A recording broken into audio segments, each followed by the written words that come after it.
علماء یو وظیفه ښودلې ده د قرآن عظیم الشان آیت کریمه دی او انتهایی مجربه وظیفه ده.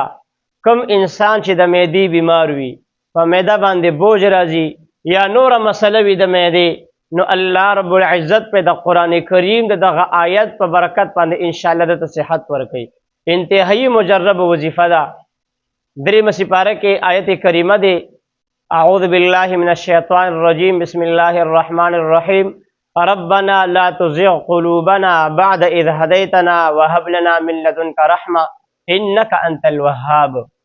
دا درېمه سپاره کې سورة آل عمران کې یو آیت کریمه دی.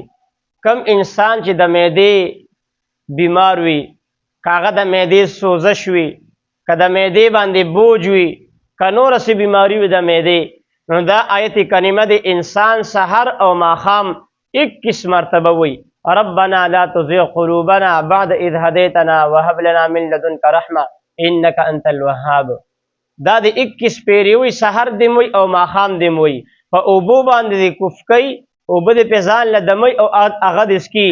د الله په رحم باندې به انشاءالله دغه بیمار ته الله پاک شفا ورکوي. ځکه قرآن خو ډېر یو عجیبه کتاب دی د الله تعالی. قرآن کریم کې د هر چیز دپاره حل او شفا شته.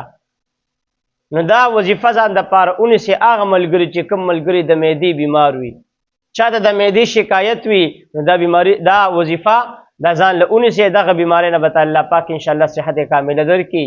نو دا آیت کریمه بار بار وایي. 21 پیرې دا آیت کریمه وایي، سحر او ماښام اوبه پې دموئ او اغس کې انشاءالله الله به صحت درکوي.